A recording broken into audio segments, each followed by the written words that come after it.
the queens off the board, and it leads to an endgame where black is still a pawn up.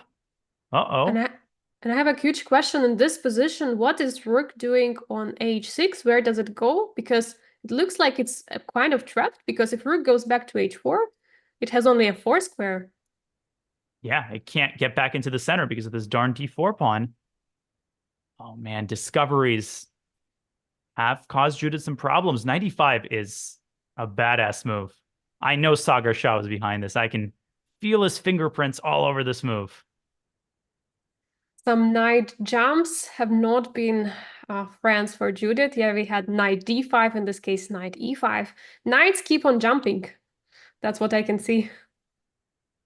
And I think the collective opponents are sensing a turn of momentum. I'm looking at Zachary Sane, who's got a really nice position as well. My biggest concern is the time situation. Chess.com community has 3 minutes. Chess Kit has 4 minutes and is under serious pressure. And Judith is about to pick up 2 points against Armin Juhas and against Artful Inspiration. I think also Uh, very important moment to point out that she has more than 1 hour on each of the boards, so she has mhm. not spent so much time.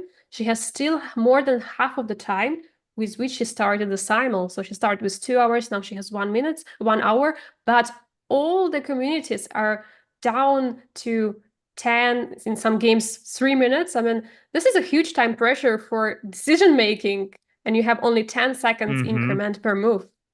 And let me tell you one other truism about simuls. The second hour goes by a lot faster than the first one. You know, you feel like you have all the time in the world. Suddenly, you've got an hour on all the boards, and you take 10, 15 minutes on one of the boards to calculate some variations. Boom.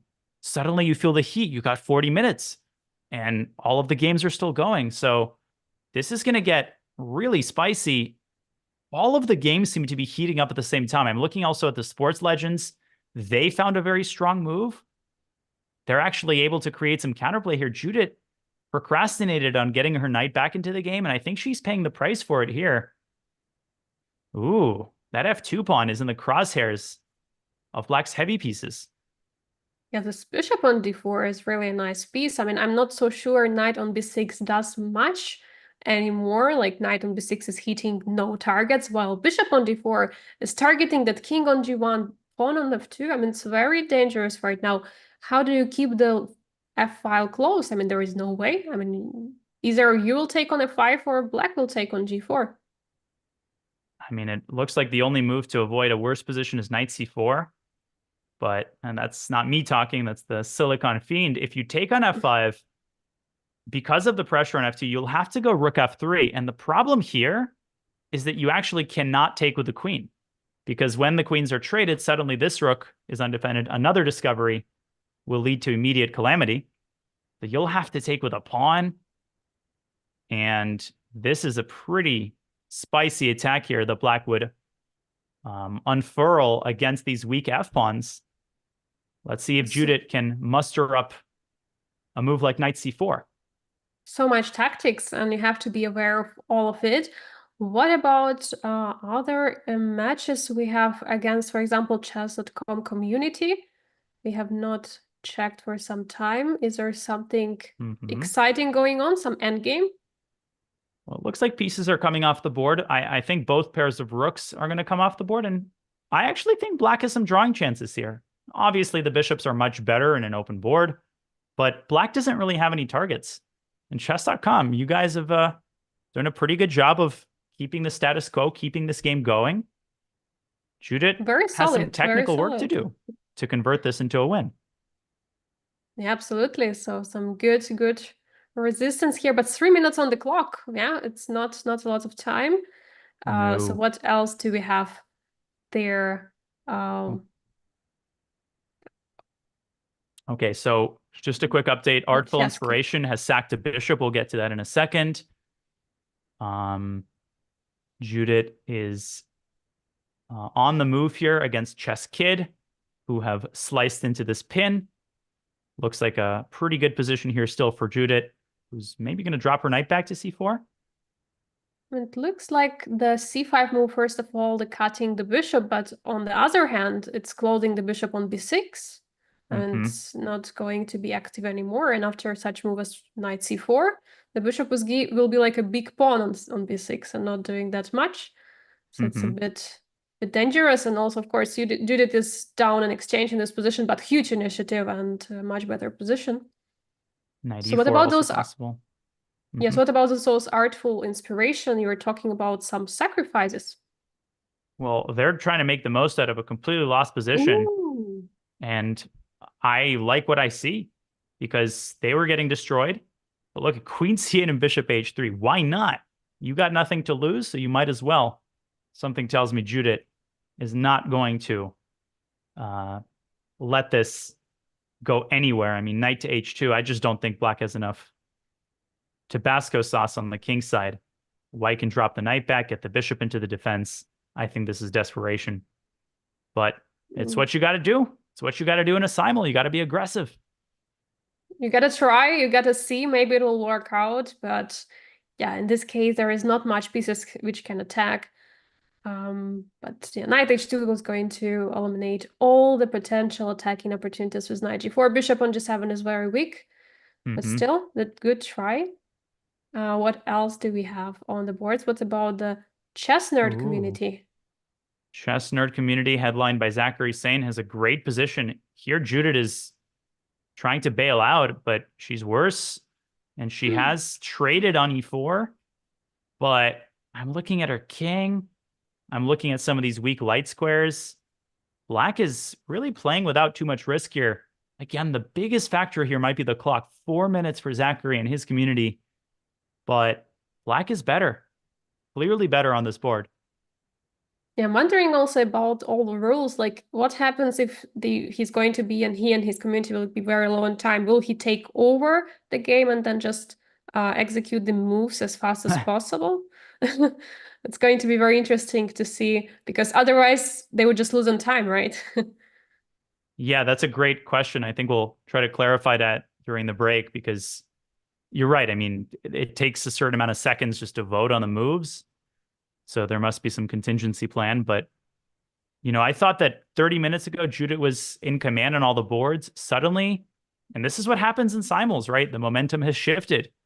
And it seems like everybody's putting pressure on her simultaneously.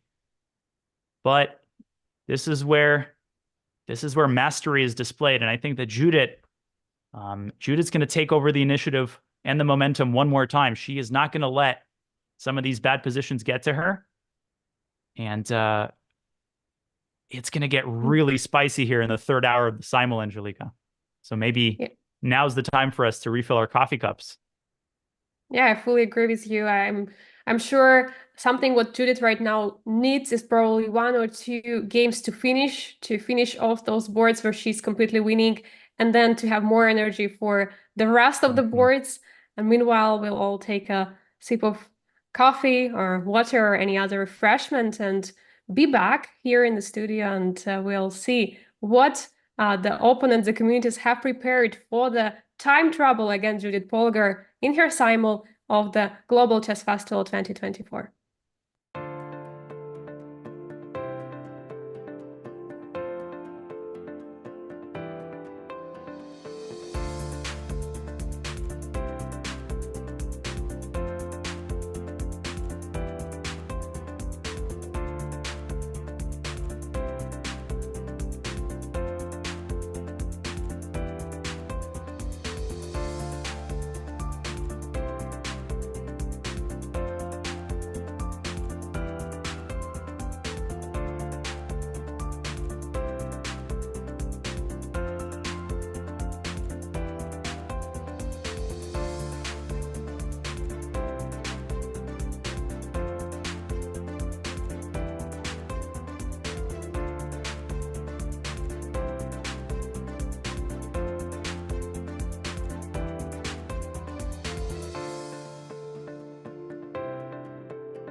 Welcome All right. back to the Global Chess Festival of Judith Polgar. We are following the simultaneous exhibition of her giving a simul to the 8 exciting communities, both online and offline. We have sports stars, we have online communities, chess.com, Chess Kid, Chess Nerd.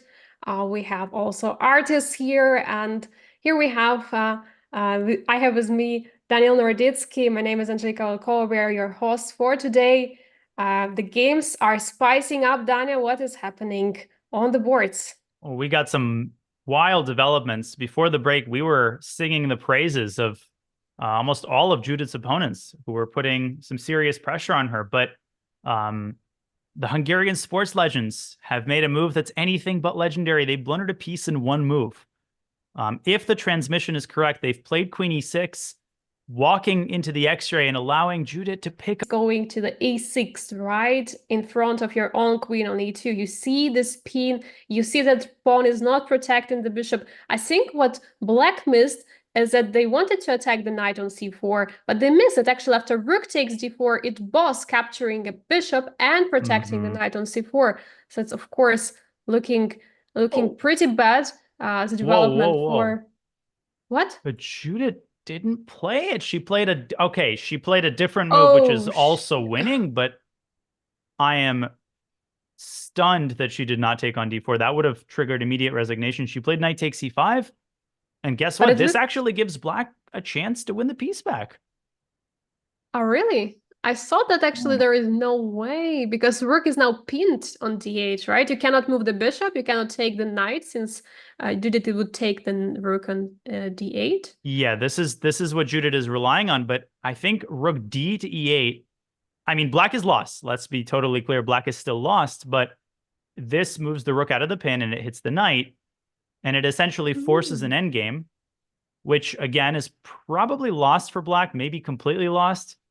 But I'm really shocked that Judith didn't take on D4. I think this does give black a chance to at least continue the game, but maybe the sports legends are not able to recover from that blunder. Knight takes E5 is a beautiful move, but there was a simpler approach. Just takes on D4.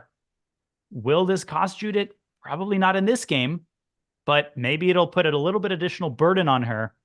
Um, Given her position on some of the other boards, this might be significant. I do agree. The more the players, the participants last, the tougher it is for Judith because Mm-hmm. it's going to be just extra game going longer, especially if she's going for the end game, where will we Mm-hmm. have, for example, a pair of rooks. There is still going to be a chance for black to create some initiative. You rather prefer to have a single rook end games. And rook d to e8 was found by Hungarian legends, and we see it on the board. We might see the end game. We might see it there. Rook takes on d4. Looks like the move is going to be played. Yeah, I think we're going to get that end game, and Judith will plan to rook on d7 and win the game. But it's going to take some technique. And And all time. 8 games are still going. Judith under an hour on most of the boards. And the game that is likely to finish first, I think Artful Inspiration might have to resign this one pretty soon because they're down a piece. Judith found the lovely defensive resource, knight h2, just shutting down this attack before it even began. Now she's trading all the rooks off the d file. This one is essentially over and done with. Yes, just trade all the pieces, be piece up and win easily the end game. And what about the other like chess nerd community? I'm a bit worried This, of her this, king's location. this is trouble for Oh, Judith. And I gotta say, Zachary Sane and his community have put through an incredible performance throughout this game. But in the last couple moves with knight e4, forcing this favorable trade, and now a5 and a4, and Judith's ooh. king. What Judith on the black side here would be a dynamo, but Judith on the white side, this is trouble, and I think she needs to try to get the queens off the board at all costs, maybe with the move queen to d1. And black could just take on h3 here at a minimum. Just Yes, chomp on the just pawn. take an extra pawn. threaten to take on g4. You have a full attack on the a file. Rook is there attacking some potential a2 squares. Bishop on e6 is very active. I mean, very dangerous position for Judith on this board. I mean, huge chances for the chess nerd community.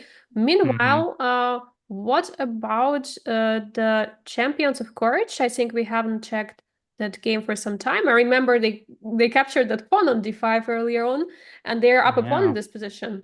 And I would say that this is really what started the momentum wave for Judith's opponents, right? It was knight takes d5 that triggered it all. And Judith, she did get the queens off the board. So she's a pawn down here. No question that black is in the driver's seat, really playing for two results. And I would say that Judith probably will end up taking this bishop and playing bishop d3. And no question in my mind that Judith will not lose this endgame. Black is up a pawn, yes, but with opposite colored bishops, it's going to be very hard to put this pawn to use, especially given this massive time advantage. But I think this one should end in a draw, barring any major blunders. And also considering the pawn being on d6, it's going to be really tough for black to do something with it. It could be a potential weakness, so it's not going to move any further soon. So it's for sure the game which most likely is going to end up with a peaceful result, unless some crazy blunder will happen. Being down on time, that's possible. So who else do we have there putting resistance to the greatest female chess player in the history of chess? Well, Chess Kid has done a valiant job of recovering from that opening debacle, but Judith has been in her element here, conducting the initiative so masterfully. And here, I think she can just grab the pawn on c5. 90 seconds for the kids. That might not be enough. And they might not have enough pieces on the board. Because if Judith takes this pawn, I'm not seeing what black can do. Because in the event of a trade, I mean, look at this. Look at this pawn on e5, the knight, bishop coming in. White will now have three pawns for the exchange. And what a monster knight on d6. Yeah, and people might say the double pawns are weaknesses, but in this case, I mean, e5 pawn is a pretty strong one. I mean, potentially also the e3 pawn can march. Of course, it's not ideal pawn chain which you would like to have, but still it's an extra pawns, extra opportunities. And I love how Judith, even though being down in exchange, has such a brilliant position in this board. And she's going for it. She's taking a pawn.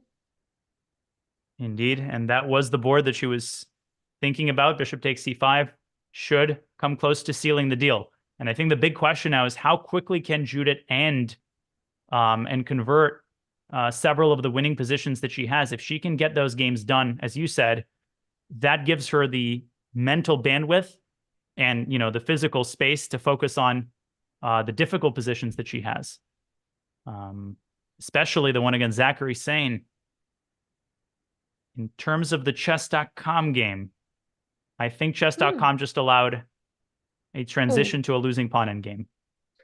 Yeah, Come you on, have to be chess.com. always careful about this. You have to always take into account the trade of the light pieces, like in this case, bishop and then versus the knight, and yeah, 3 against 2 on the king side are going to seal the deal here.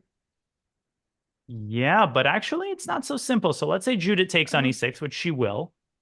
Right now, the reason I think it's winning is because white has the 3-on-2, as you're saying, and black has the crippled pawn majority. But if black plays b7, b5, and triggers an exchange, then black's pawn structure will be rectified. So actually, I think king c4 might be wrong because the king slides over to d6, and then black will play b6, and then a6, and then b5 check.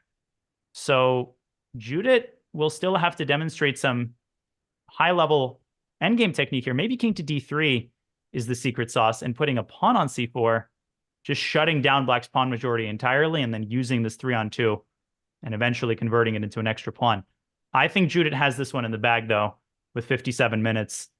Absolutely. I agree looks with pretty you. good. And I think also taking the knight is not the only option which she has. She can also keep the bishop on the board, because normally when there are pawns on the two opposite side of the board, the bishop is a stronger piece. So we might see the trade, we might not see it, but indeed the pawn endgame is losing, unfortunately, for chess.com community, and artful inspiration is not yet resigning, still trying something, even though being down a whole piece. But there The is reason not. I think this is the board that Judith was pausing on. I'm not totally sure, but she will recapture on D1 and she is totally winning. The sports legends are getting into the end game that we discussed. So this is on the board still.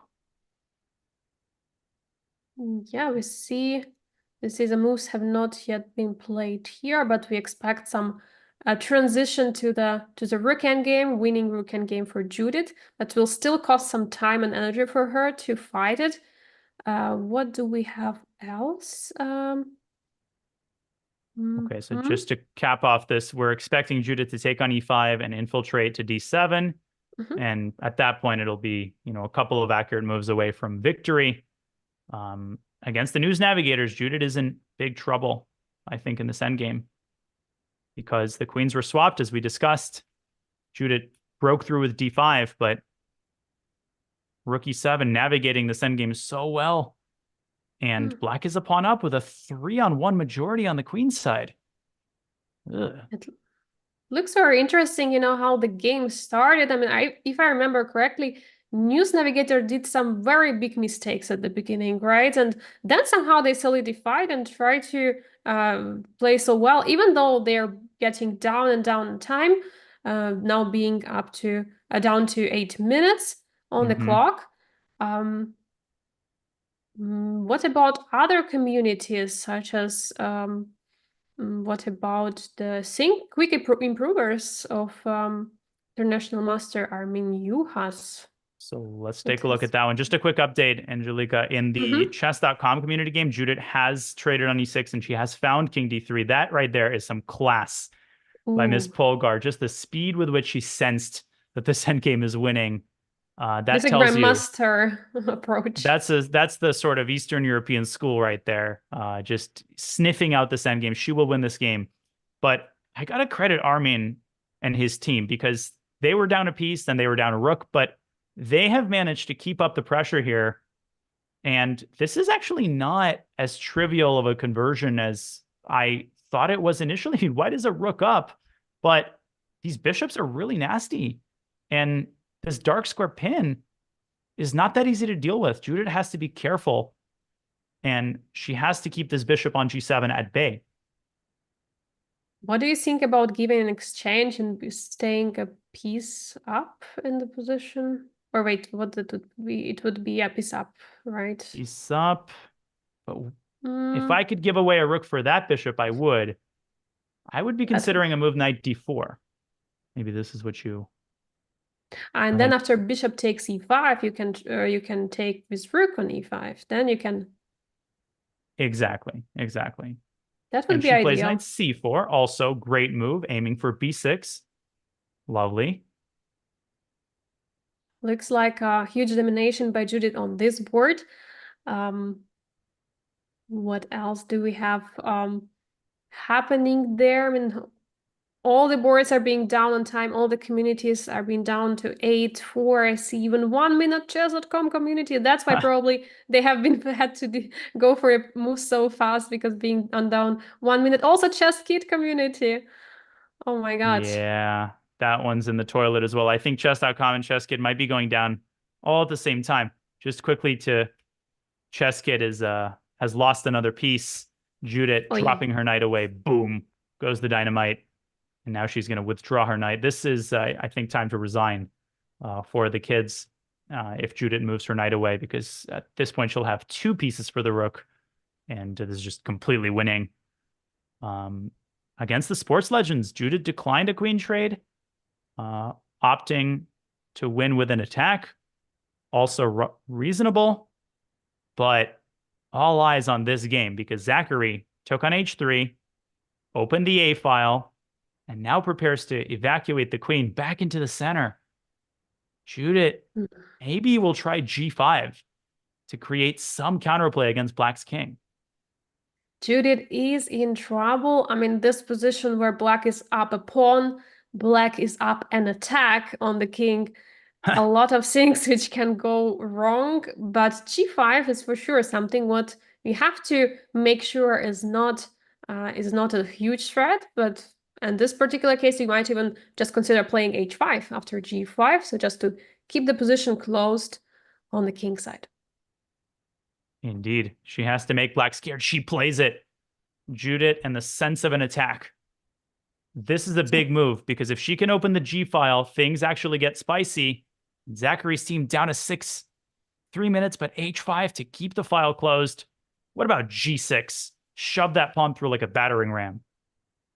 g6, can you play f6? Can you make it keep it all closed? But the pawn on g6 might be dangerous. Maybe queen d6, queen e7 ideas potentially. It's very dangerous right now. That pawn is like in Yeah. Game of Thrones when the battering ram just keeps smashing away at the gates to the castle. Yeah, absolutely. The G pawn is very much annoying, so that's why chess community has to make sure to create some other threats, but yeah, both sides are attacking. Judith walking around, looking for the most urgent board. I'm just trying to figure out where she's concentrating her efforts. The Chess Kid and chess.com communities are going down simultaneously. This one's over. Look at how nicely Judith has positioned her pawns. Black's pawn majority is a majority in name only. Judith is about to send her kingside pawns up the board. This is elementary, my dear Watson.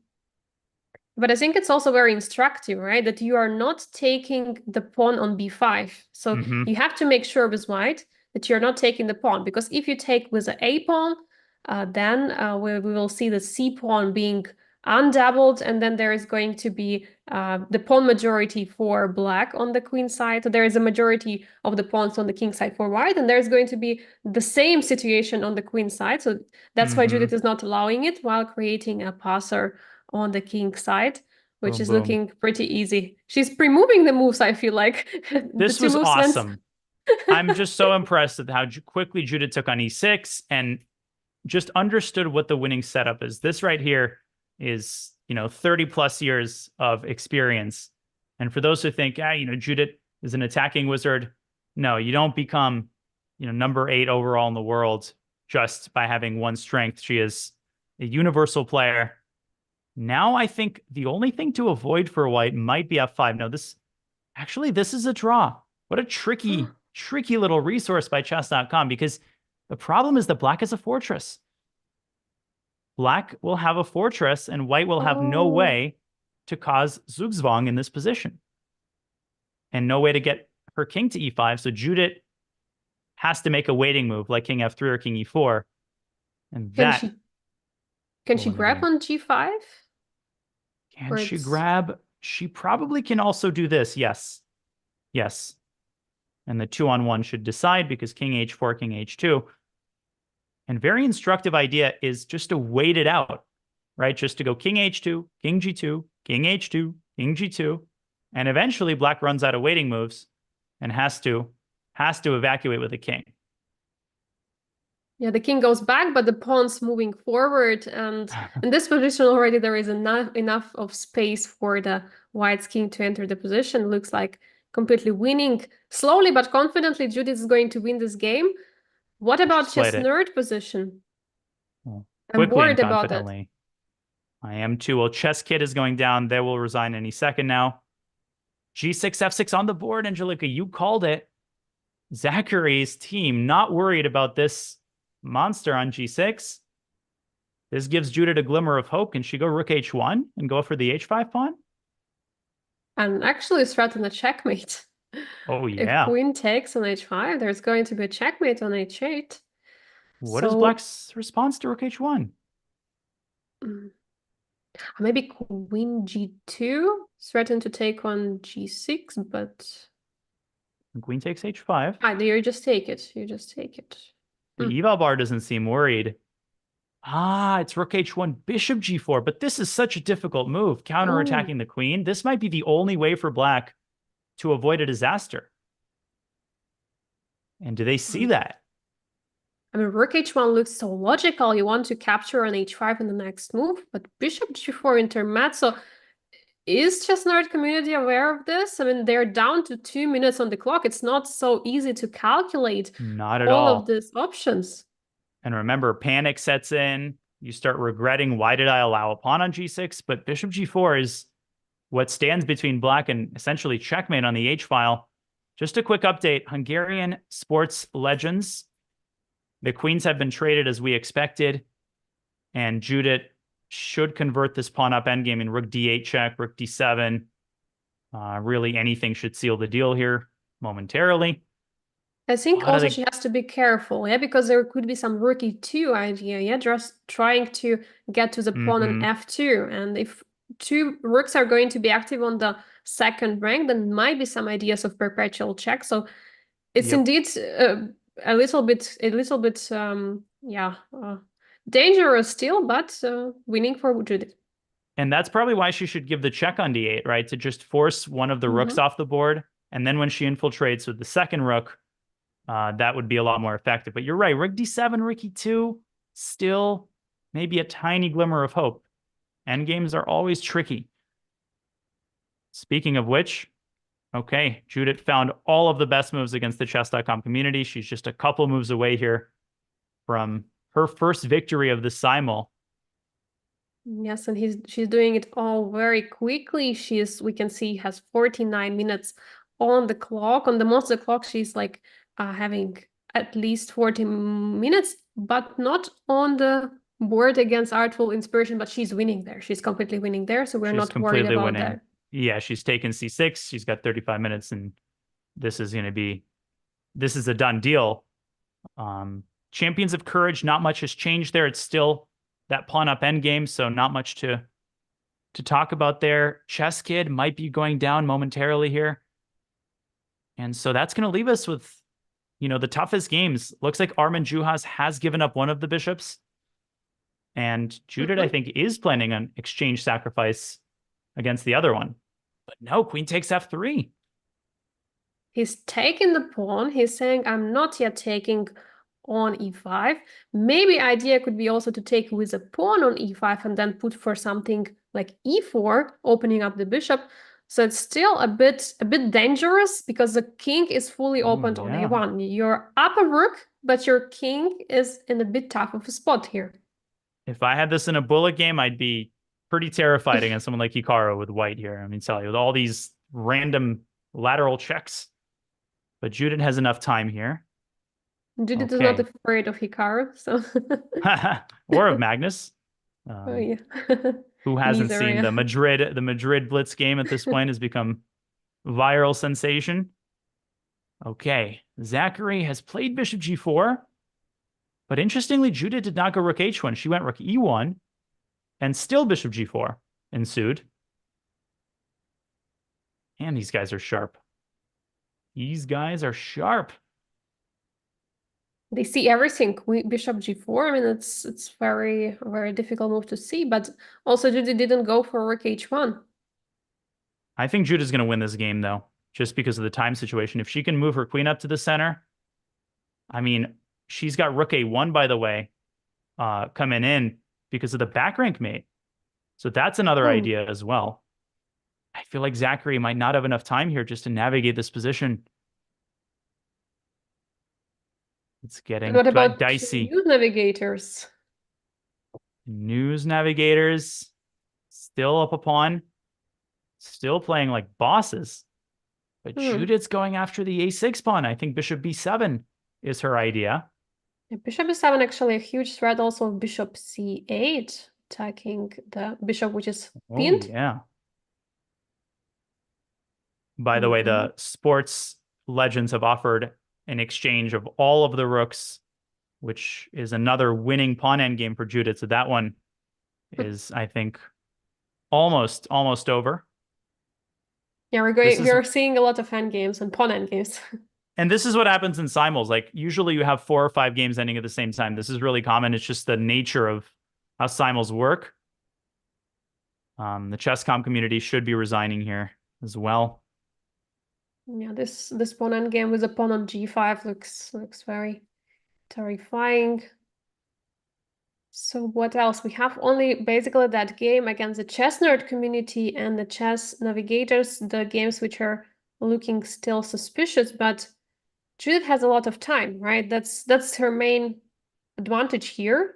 If she will finish the other games, a couple of games against chess.com Hmm. and chess kids and artful, um, then we are going to see her put full focus on these games. But so far, it's not easy. She still has to make some moves on those boards. Yeah. And I mean, Simul strategy varies. My strategy, if I was in her shoes, would be to just stay on the chess kid board, blitz out the rest of the moves because they have 14 seconds, and Mhm. finish 2 or 3 games because she's got the time to do that. Judith seems to be adopting the strategy of continuing to move around, more of an old school approach. There's no right or wrong here, but I wonder if there's somebody who is authorized to resign on behalf of Chess Kid because the time has come when I would say continuing to play is almost disrespectful if you're Chess.com community. So, folks, I think it's time to put down your collective kings and take off your hats for the legend. Yeah, I think there should be also an option, not only to vote for a move, but also to vote To vote, for it's a move. resignation. It's a move. A And look at resignation, this. yeah. Look at this position that Judith has against Chess Oh, Kid. Probably yeah, I mate mean, somewhere.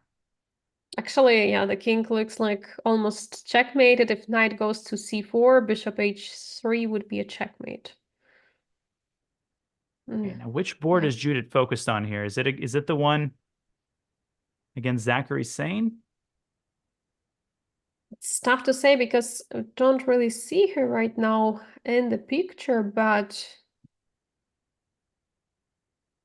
for sure the game Yeah. which is always, I think this game is constantly in her mind, even though she's doing the moves on other boards. I think she's still trying blindfoldly to find a solution, finding a way how to proceed. Um, mhm. Hungarian sport legends are trading all of the rooks. Yeah, and Judith should just go into this pawn endgame. And it's actually quite instructive. Black's king is slightly more active than White's. And Angelica, I think most people would play king f1 here. Oh, This is probably winning, but less convincing. The best move here is actually to go to h2, right? It's not, you don't just want to blindly go into the center. The point here is to go after the h6 pawn. And if Black tries to create the force field, then White basically carves out a path with the move f4. And it's this is game over. I mean, White's going to go a4 and b5 and deflect Black's king when the time is right. So this super is, instructive, yeah. And those pawn majority on the queen side will finish it all, definitely. yes. And yeah, it's for sure some moments should be there when they have to resign. But actually, king f1, was it played on the board or? No, I Oh no, apologize. That okay, was it me. was So it was Judith still analyzed. paused on this position. I think she just hasn't, in her mind, she marked this game as a sure win. So she's devoting her She's not attention to worried, yeah. the other ones. But where Uh, is she I- focusing now? I think on the news navigators currently, It's I want to possible, say. yeah. Mm-hmm. Because she's standing for quite some time at one of the boards and even talking to some of the participants, as you can see. Um, He does it all. she's talking to them. Maybe someone resigned? I'm not so sure, Possible. but some people left the board. A draw also could have been offered. That is allowed in simuls. Simul giver can offer a draw. Actually, that game Um, against Champions of Courage, yeah, that could be something where the draw can be offered, but of course, I think that the players are waiting the draw offer from the legend herself. Like it's kind of an unspoken rule of chess, right? You don't want to offer a draw when you're so to say underdog, yeah, in the mhm. according to the rating or according to position. So you expect the higher rated or more prestigious player to offer a draw in the position. Yes, that's so true. And that's an important lesson for younger players, particularly, especially if you're playing in a simul.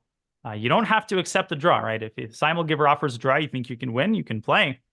And indeed, we have a draw. Our first result, technically, of the Simul is a draw as champions of courage with that courageous tactic, knight takes d5, are able to hold Judit to a draw. A high-level game in the King's Indian was their opening of choice. Okay, 7 games to go. And a lot of those are going to be victories. Courageous King's Indian defense was played. Maybe at the beginning it didn't look so well, but it was very important to find that strike of taking on d5, winning a pawn, and bringing Judith to the peaceful outcome. Maybe we will have some of the players for the interview. We'll see. But for now, let's focus on the rest of the games, as Judith is also focusing right now. She has not so much time, around 35 minutes on each board. There are some games which are technically won already, but there are still some very, very dangerous positions for Judith. Indeed. And I think it's just so hard to say which game will be the next to finish, because we will likely get some resignations. Chess.com community is dead lost. Chess Kid is dead lost as well. Sad to see for chess.com, but a great fight was put up. And speaking of great fights, we will get Viraj Farkas of Champions of Courage here for a quick interview once we wire her up. And must be a good feeling to hold the legend to a draw, to be part of that successful team. Viraj, can you hear us? Yes, I can. First of all, congratulations to this Thank great you very result much. Against the legend. It was not just my success, it was the team, because we had a quite strong team. We talked always what we should move against Judith, and I think after the opening, we had a quite normal position, and now in the end we had a pawn up, but I think it was equal position, but we had unfortunately we had not too much time, so. But thank you. Viraj, who found knight takes d5? The tactic that won the pawn? Was it? Yes. Did somebody find it, or was it just sort of a collective moment of realization? We started to thinking about what we should move, and my teammate saw this move. So we started to thinking about what if we played this move, and we started to thinking more and more, and we found it can be good. So, but we had more option what we should move, but we thought maybe this can be the best. Dania, maybe you could show it also on the board for the viewers. Yeah, I'll put it on the board. Viraj, that was an incredible effort. Congratulations on pulling out the draw against Judith. I'm going to show everybody your tactic. And well done. Thanks for hopping on the studio. Thank you very Thank you very much. This was the critical moment. Judith jumping in with knight g5, but meeting the courageous knight takes d5, reviving Black's position, and it was perfect technique from there on, ending in a position of strength. Okay, well done. Thank you, Viraj, for the interview. It's very nice to, see also the people with a disability, still trying to enjoy to enjoy life, to play chess, to be part of the national teams. And very, very exciting that how well they could stand out to Judith and make a draw in this position. I think also for her it was an important moment here, because the game has finished and it's the most important, and I think she knew she couldn't make anything more than a draw from it, which makes her 7 more games to go, and she can try to focus more on the more critical ones. There's a cliche of certain things breaking barriers, but chess truly does. I think in the main Olympiad there's a a visually impaired team. There's a team composed of deaf players, and there are lots of title players who are part of those teams. So chess truly involves absolutely everybody. And this is heartwarming and great to see. And a big congratulations to Champions of Courage. But on to the other games, because Judith is putting the finishing touches on her game against Chess.com community. Okay, I am resigning on behalf of the Chess.com community. All right, Yeah, Mike me too. Klein, let's put the king down here. Yeah, the king on g5, taking the other pawn. I mean, there is nothing what is going to happen wrong on the queen side. The pawns are all blocked. You just grab a pawn. You can even checkmate with the pawns, potentially, with the two pawns. But Yep, and Judith will. Let me tell you, if they don't resign, they will see the full wrath of Judit Polgar, who, by the way, did not trade rooks against the Hungarian sports legend. This is a game that Judit should have finished a long time ago. And it's just sort of a headache, right? Now you have to convert a pawn up rook endgame. And you're completely winning, but it's still time off her clock. and time of her clock for another game. So it's very important. What about the chess nerd game? Always being worried about the community game of chess nerd, chess influencer. What are they doing for now? And queen is on c4. Meanwhile, you called it earlier.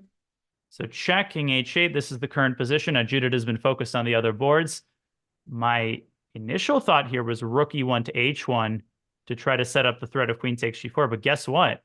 If Judith plays rook h1, I'm worried about queen to a5.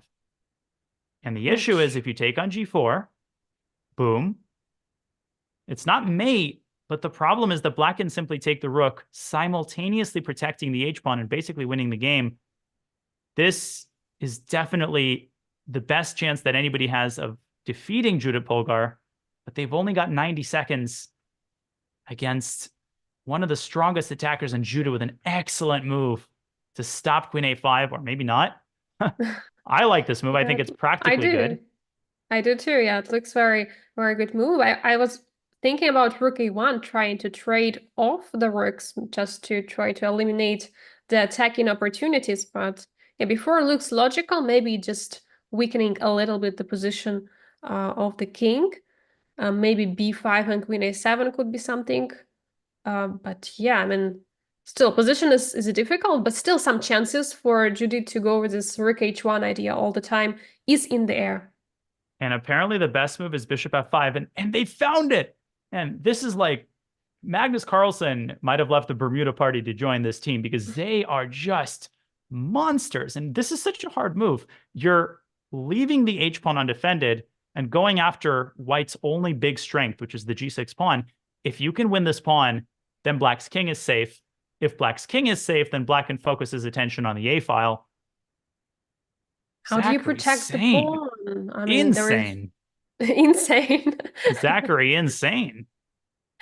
That's absolutely crazy. And how do you protect the pawn? There is only rook g1 or queen f7, but I'm not so sure it's going to work. Also, the a file, which is open, I mean, it looks pretty dangerous. And queen f7 is tempting, but I think black can actually just take and drop the bishop back. And sadly, white cannot protect the pawn. And that would be just down 2 pawns in the bishop endgame. And I think also very important note in this position after trade of the queens, it's not the opposite colored bishop endgame, but there are also rooks there. So there is still a huge chance to win.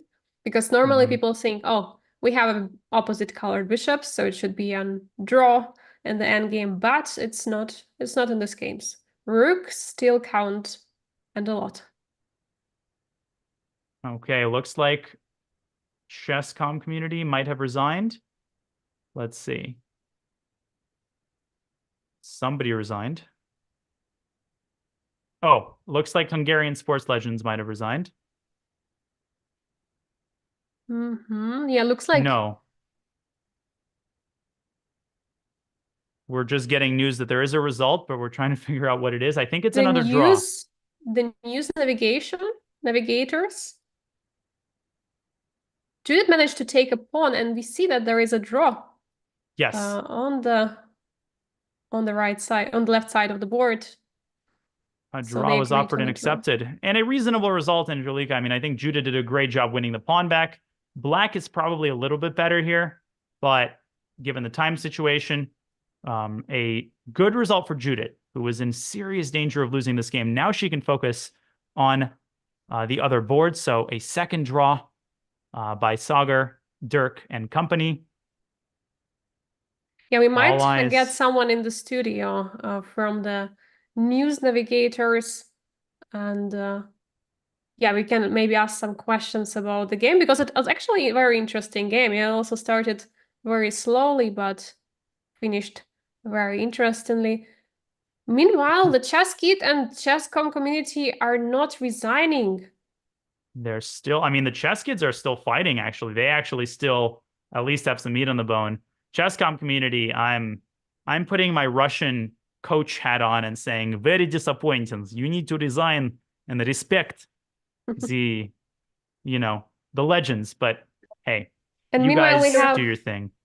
Meanwhile, we have a special guest in the studio.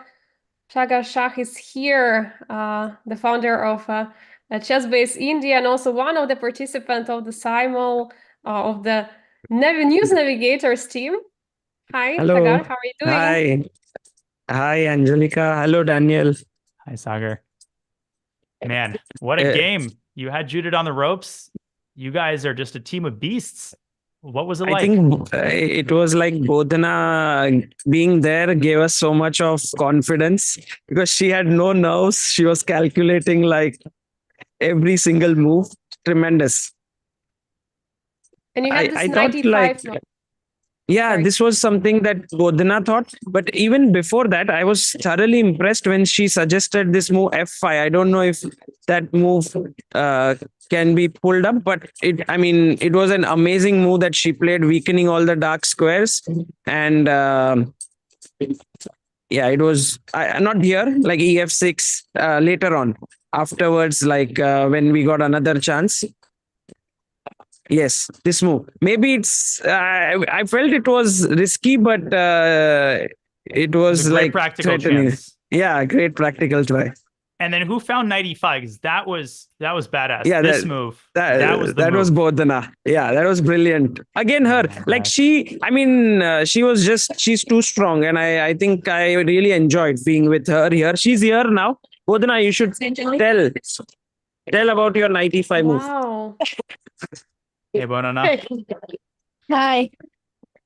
Congratulations. Mrs. Thank you. 95. So I wanted to go into the end game because we had more chances there. Was it just a flash of inspiration, or did the move occur to you instantly, or after some thinking time? It's kind of like the first thing I thought of. Not bad. And it immediately turned the tables. Borna, can you just describe the atmosphere? What is it like to face Judith in this situation? How did you keep your composure throughout the game? Well, we like talked through the moves together, and we like sometimes we had debates of which move was better, but in the end we managed to decide. But Anna, you're playing the Olympiad, and today is a day where you could have taken a rest, but instead you come here for the Global Chess Festival, and you're still playing chess. You're not having enough of chess, right? You want to play more and more. Yeah. All right. And you decided to join the News Navigators team, or it was just you were just following their games and gave some suggestions? No, Dominic Lawson. He's from England as well. So he asked me to come, and we went. Oh, thank you. Congratulations. All right, thank you so much, Bodana, and wish you best of luck also for the Olympiad. Yeah, going to Thank you. starting from tomorrow, the second half. Thank you. Oh, you got certificate there. Wow. All right. Well deserved. Congratulations. We'll let you get some rest before tomorrow. Another box. All right. Yeah, actually, at the beginning of the SIMUL, I think chess community went live, and I saw Bodana there, and I was not sure what she was doing on for which board, for which community was she playing. But now it seems like she was joining the news navigators, and she was, I think, very powerful force there. She was indeed a huge improvement for the team, finding this 95 great move. She is just a dynamo. I mean, she's 2,200 FIDE. Every time I check her FIDE page, her rating has shot up 200 points. Unbelievable talent. And, just the composure and maturity, it's off the charts. So if you're not a fan, then and you don't like chess, chess isn't for you if you're not a fan of Adana. Best of luck to her and her team. Chess.com community has lost. Judit has scored her first win of the Simul in lovely positional fashion, defeating the chess.com community. Y'all put up a great fight, though. Give yourselves a pat on the back. Yeah, absolutely. Just, I think there is a moment where you have to realize you have to pay respect for your opponent, who is a legend, and you just have to decide, okay, I would like to resign. And we see, I think, resignation by chess.com community. Yes, it's a couple moves away from mate. And Judit has indeed officially won that game. She's also going to beat Armin Juhas, who should be resigning momentarily as soon as Judit goes after this a6 pawn. Looks like some of the teams starting to fall, but I'm looking at this game against the sports legends, and Judit she is not demonstrating her usual sharp technique here, giving Black actual serious strong chances in this game. Yeah, because right now there is some f3 threat in the position all the time, so you cannot really capture on h5 yet. You have to play something like king f2 first. You have to remove the king from the pin, and then you can try to take a pawn. I think it would be much easier decision to go for that pawn endgame, right? We were talking about and win another pawn game, but we'll see. It still looks like White is having a huge advantage and winning opportunities, but rook endgames are tricky. Wow. What about the game against Chess Nerd? What is happening there? Well, Zachary and company continue to just outshine all expectations. Judit is completely lost on this board, completely lost. She's a pawn down with no attack and getting mated.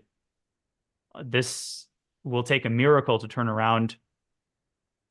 And a minute on the clock for Black, but they have made this minute last.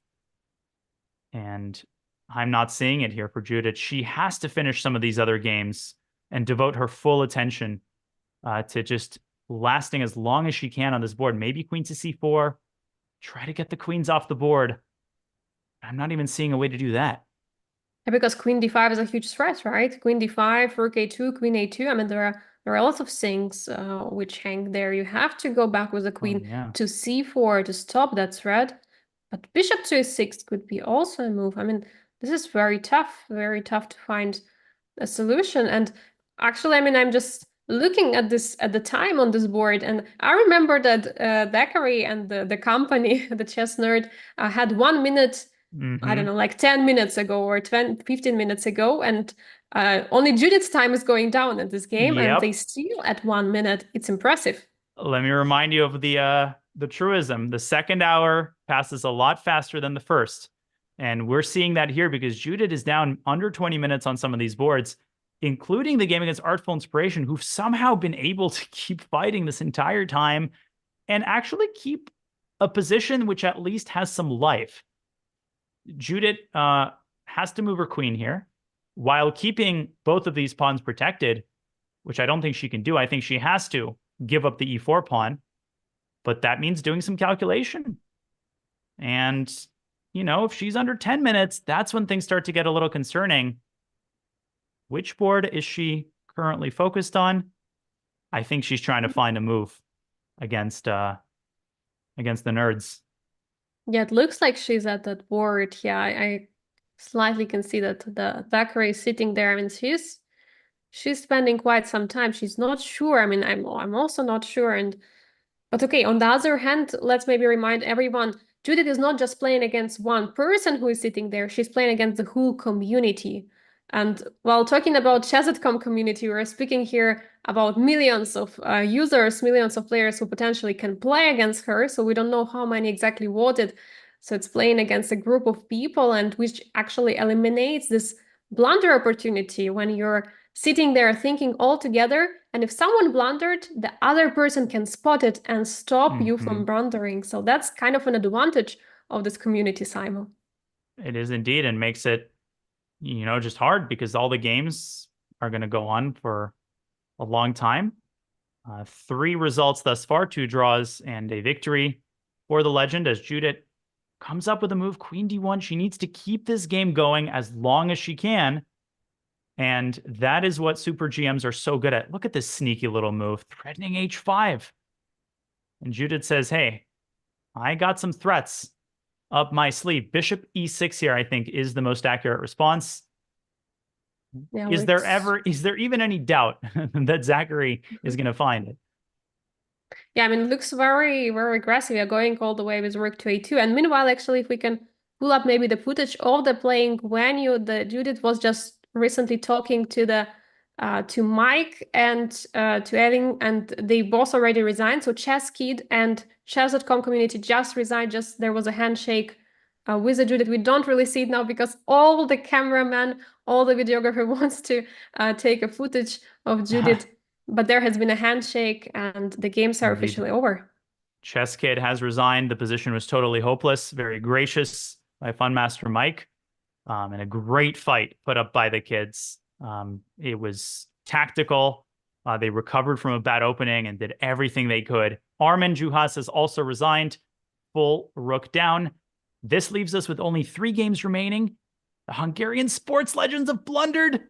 They rushed in with F3. And they have forgotten about rook F5 check. This might conclude yet another game. But Judith has 10 minutes on her clock. She's got to manage her time well. 10 minutes on the clock, and also all the boards are located far from each other. So she has to run the whole to one board to another, and quickly she's coming to another board. She's playing quickly a move. She's going back to Zachary and trying to hold on. But she can't. She lost her queen. This should do it. If Zachary can avoid blundering a back rank mate, which, by the way, is not a given as long as there's a pawn on G6, this is completely winning for black. Wait, didn't she have bishop D4 intermezzo? Was there or not? Queen E2 maybe. No, they're Queen A2. So there is nothing. There is one trick. I would try rook C1. But queen takes b4. You can never get the rook to d1 because it's always going to get forked. And Judith might resign here. Yeah, it looks like. And we are going to have someone special for the interview here. Because they were moving a piece after they made the move. Hello. Right? Hi. Yes, can you hear me? Yes, we have a chess.com community representative, official representative of chess.com community here in the studio. You fought really well. Congrats on standing so many wolves against the legend. That was a goal, actually. We were trying actually to swap a lot of pieces and thinking, okay, we are going to survive. We are going to last longer than Chess Kid. But for just one move, we didn't. So it was fun. It was fun, actually. We had around like 100 people participating in the chat, giving a lot of moves, trying different things. We were discussing about everything. I think we needed a bit more time next time, because at some point we were like just with 3 minutes or 5 minutes, and it was like very hard in the time travel to try to decide them all. But it was super nice game. And actually we got this present as well for just participating. Ooh. So yeah, I'll get it. How is everything going in the SIMUL? Well, it's been very explosive. Judah was in control to start, but it looks like she might be on the cusp of losing one of the games against Zachary and the nerds. And in large part, that's thanks to the effort of the kids who kept her busy and kept her calculating. But Judith might be going down in that one game. I think she's got the other 2 boards under complete control. Wow. Oh, I can't believe actually that in one board that's happening. We thought that actually like nobody will even make a draw there, but I understand that it's super hard. Like I really admire Judith because Judith is playing moves and then like just giving her speeches or taking photos, interviews in the middle of the game, and I'm like, how did she do that? We are 100 people in the chat, like just trying to concentrate and focus on only one game, and she's playing the simuls besides all the interviews and things going on here. So she's a queen. She's totally queen. Maybe you can share with us how was it exciting for the community, you know, to have such a chance to be part of the Simul, even though they were like so far away from the Budapest, but they have been participating. What was the chat about? What was their emotions, moods? No, they were super happy and to participate. And actually, I think it's really good opportunity for everyone to enjoy chess together as a one community. Usually in chess, actually, you are playing alone against another opponent. And this is like, this is something that we are trying to bring with chess. And it's something that Judy is also like trying to promote here, that chess connect us. What other way to show it, like with the Simul, with communities, like they were all happy to participate, and like even if like sometimes we couldn't actually make their move of everyone because like we had too many options, I think they were happy with the overall like experience in general. So yeah, I'm glad actually that we can organize such a stuff for our community. This is our goal, actually, to use chess for fun and for people like actually that they can be happier and enjoy chess. So yeah, all good. Thank you, Ayelan. Well, we're following these last couple of games. It looks like Judith has the Hungarian sports legends just where she wants them. She's rowing that boat to shore, but you can see her running around because the remaining boards are far from each other. Thank you so much, Ayelan. Thank you. Thank you, Ayelan. All right. So we have 3 games, right, against the Hungarian sport legends. Judith is in full control. We have another special guest for the interview here. Hi.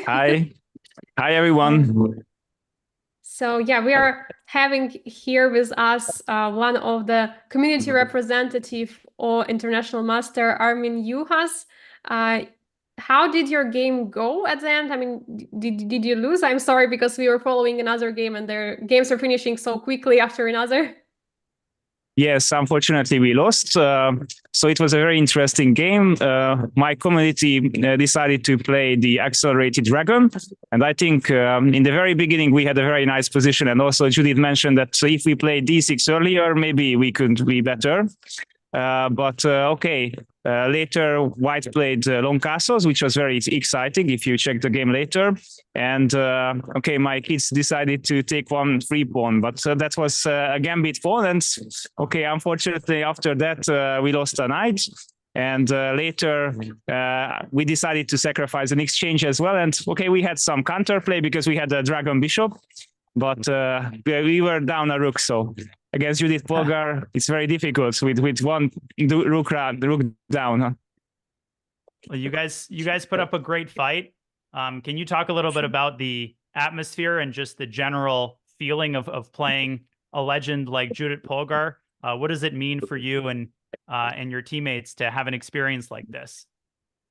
Yeah, it was an amazing experience. So we are called the Center Chess Club. We are the biggest chess club in Hungary. So it was a very big event for us, and we prepared together. So it was exciting, and also the National Gallery here in Budapest is really special. So it's very beautiful to play here, and of course it was very nice that all the teams were rooting for each other, and we tried our best. But of course Judith is a legend, so it's very difficult to play against her.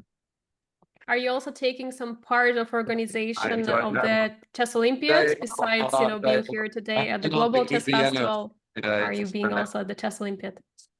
Yes, actually, this is my free day, but I am here, so it's not a real free day. So I am the chess commentator for the Hungarian broadcast. So we are there every day. and we are analyzing the game in Hungarian language. And we have some special guests, like all the Polgar sisters were there, Grandmaster Zoltán Almási, Grandmaster Erdős, so several very, very strong players. And we analyze all the games from 3 until 9 at the evening. So we are live on video, and we do our best, and we really enjoy it. And it's very special for me because my younger brother is playing in the Hungarian team, because Hungary can send more teams. So in the Hungarian C team, my brother is playing, and he has 4.5 points out of 6. So he is doing very, very well. That's great to hear. Congratulations on putting up a fantastic fight, and we'll let you enjoy the rest of the simul. Best of luck to your brother, and thanks again for popping onto the studio. Thank you very much, and good luck for everyone. Bye-bye. Thank you. Köszönöm szépen, Bye, Armin. Armin. It's thank you very much actually in Hungarian, because yeah. And in the meantime, it looks like Zachary is putting the finishing touches on what will be Judith's only loss in the simul. Just flawless technique through and through. Judith has defeated Artful Inspiration with some impeccable technique. It means there's only 2 games left, and there's about to be 0 games left because the sport. And you also promote with a check, so there is not really a way to stop it. After b2, bishop d4, pawn goes to b1, promoting with a check, and unfortunately there is no longer this pawn on g6. I mean, I would love to have that pawn on g6 to give some potential threats of the checkmate, but yeah, it's not there. Looks like final touches in the position Yep. really played by the Dakarese community. I mean, they can just go b2 at any moment here and fork any one of these pieces. Judith doing everything she can, but b2 is coming. And a victory secured now for Zachary Sane and the chess nerds from Canada. What a win, and what a game, honestly. Just so smooth from the middle game onwards. Ever since they managed to get those opposite colored bishops, it was smooth sailing.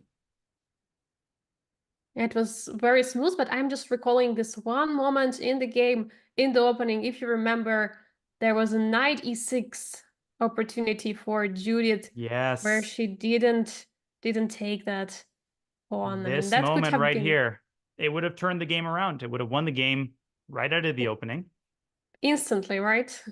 Basically instantly. And ever since they got into this middle game, just the flawless play, attacking down the A file, and then bishop g4, bishop f5, fearless defense. Judith did everything she could. She defended so valiantly, but it was just flawless play by Zachary. And they scored the only victory over Judit Polgar in this simul. It means we have 1 game left, and this game will not last for long because Judith is putting the finishing touches here on a victory over the sports legends to conclude the simul. What a finale. These last 30 minutes. Whew. Gotta catch my breath. Yes, so much going on, like so much action. I mean, that's how you mentioned earlier. That's the way the simuls go, right? First, it's starting super slow, but later it just finishes one game after another. We had so many interviews, we had so many people coming in one after another, and yeah, this is just exciting action. Judith has resigned against the chess nerds. The final moments of this simul. A huge congratulations. And yeah, Judith will defeat the Hungarian sports legend. All right, folks, time to resign. What a simul. And so Judith in the end will have won 4 games, 1, 2, 3, 4, 5 games, 2 draws and 1 loss. All things considered, the strength of her opposition, a very successful result. 5, 6.5 out of 8 against groups that involve titled players. What an effort. I fully agree, because I mean this has been not simul against 8 people. Yeah, one more time, it has been a simul against communities represented by those people. Some of them were offline. There were some group of people who tried to discuss together which move to play, like this the Courage team, or for example the Sports Legends team. We had news navigators also there, who has been trying to put a fight against the strongest woman in the chess world, the legendary Judit Polgar. And we have a result, the final result. Hungarian sports legends resigned. It's over. And what a privilege it is just to watch Judith in action. You know, she doesn't have to do this. She's a legend as it is, but the fact that she's willing to put herself out there, you know, to do a simul that's just as hard as playing a classical game, having now been retired from classical chess since the Olympiad a couple of years ago, just speaks volume about her strength of character and, you know, what Judith represents for everybody who gets a chance to experience her in person and remotely. This has been just a fantastic to watch. Of course, a huge congratulations to those who pulled out draws, the Hungarian, the News Navigators, the Champions of Courage, and of course, Zachary Sane for their victory. But Judith taking 5 prisoners today in fantastic style, including the Chess Kid and Chess.com communities. Yeah, the huge result, and also she made it look so easily. I mean, she was moving from one board to another. She was giving interviews in the meantime. She was signing some autograms, I believe. I mean, she was doing a lot of things besides just playing chess. And we've heard that the communities were just focusing on this particular one game, and it was already so much tough to stand a chance against her. But yeah, I mean, she is a true legend, true ambassador of chess, the women chess as well, the chess generally, not only her, but also her sister, Susan Polgar. I mean, they're all doing a lot for chess since they've retired. They're doing a lot of educational programs. She's hosting this incredible global chess festival already for 10 years. And before that, by the way, it started in 2007 as some small kind of festival. It was not yet global chess festival back then, but for 10 years, it's already officially a global chess festival. Super exciting event every year in Budapest. What an event. And it's great to see the organizers of the Olympiad putting every day to use, right? It's the rest day for the players. It's easy to just phone it in. No, it's the Judit Polgar Festival. And, you know, this honestly has been such a memorable experience, I'm sure, for those groups in person at the National Gallery in Budapest. You know, it's much less about the results. And I think, you know, the older players understand this. It's less about the results in the simul, and it's more about the experience of being there, watching a legend in action and playing a part in the unfolding drama today as we get Judit Polgar herself putting on the headphones to offer her closing thoughts on a heroic effort today. Judit, let's see if Judit can hear us. Hi, Judit. Can you hear us? Yes, hi. Hi, how are you? Yes, I do. Good. Congratulations, Judit. You must be exhausted. What are your immediate thoughts upon the conclusion of this Herculean effort? Why did I lose that game? Basically, yeah, it was somehow I completely misplayed it. I was annoyed a bit that it's not very interesting. It was like equalish at some point, and but it was. It's not that I had a very good position and I ruined it. I just played not so active and not so ambitious. Judit, can you just talk a little bit about your overall simul experience? What game are you proudest of? And just sort of your overall reflections as this eventful day winds down. Actually, there were some interesting, maybe the most interesting game was against the News Navigators, but there was a little help of Bodana. She was at the location and she was like telling some moves, but it was very nice to see her. That game was very interesting, I think. That is something, a game that I'm still thinking that what is that position if I don't play Rook H6, for example, where Bodana immediately helped them out with saying knight e5. And after that, it was me who had to somehow handle it properly. Somehow before I liked my bishop pair a lot, and I thought I can do something special on the black squares. Judith, the day for you didn't start with a SIMUL. It has been a long day already. You had already signing of the book session. Maybe you could tell us what have you done before the SIMUL, because it felt you were still full of energy, even though you had so many activities. Yes, it's a very nice vibe over here at the National Gallery. Still quite some people, even though in half an hour it's going to be closing time. But we had a very fun game together with my sister Sophia. I was on one side and she was on the other side. And some grandmaster joined also on a garden chess set, big chess set. So there was a big crowd. And actually that game was a very interesting game. Berkesh from the Hungarian national team, he was joining us. And my sister Susan also on the other side, Sophie's husband, Grandmaster Posashvili, and also some people from the Chess Olympiad. It was a pause. It was a very fun game. We sacrificed in exchange and then we blundered something, but after some messy play, it was a draw. So that was the other great chess fun thing. Were there more players from the Olympiad coming to be part of the Global Chess Festival besides Berkesh? Yes, actually, we saw quite a few with the accreditation card and speaking English and other languages. I met them mainly when we were making the book signing. Then there were a lot of people making pictures and asking for signatures.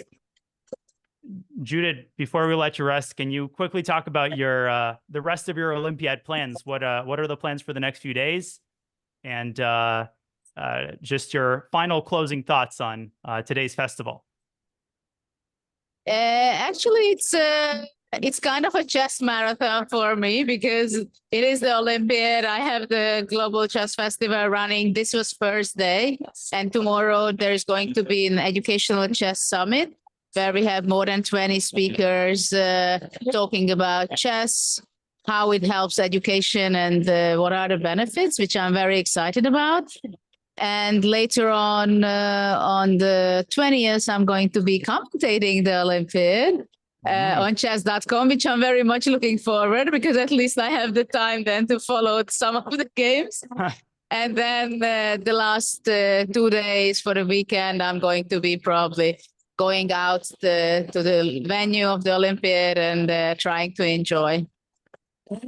Judith, thank you so much for offering your thoughts during the SIMUL and after the SIMUL. You're a legend, and it was an honor to cover your games today. Get some rest. Thank you very much for you to be here and commentate the games. They were not such a high quality.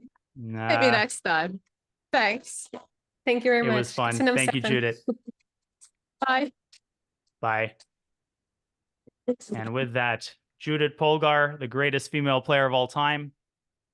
She scores 6.5 out of 8 in the Judit Polgar Festival SIMUL. Angelika, just the energy, the enthusiasm, the positivity that Judit exudes at all times is really impressive. What a class act. Absolutely amazing. It has been a great energy there, a great atmosphere, huge opportunity for all the chess lovers to fight against the true legend of chess, Judit Polgar. It has been a pleasure also looking at those games and commentate together with you, Dania. Thank you so much for being my partner in crime for this day. Angelika, thank you to you. It was our first commentary together, but certainly not our last. And of course, a huge shout out to Judit Polgar. A great honor and privilege to cover her games and to watch the legend in action. You have been watching the Judit Polgar Global Chess Festival 2024 as Judit simuls 8 groups of chess enthusiasts and scores 6.5 points for Angelina Volkova and GM Daniel Naroditsky. A big thank you to Sam and our entire production team behind the scenes. Folks, tomorrow, round 7 of the Olympiad commences at 9 a.m. New York time. Do not miss it. But with that, we wish you a pleasant rest of your Tuesday. Thanks again to Judith, and goodbye for now.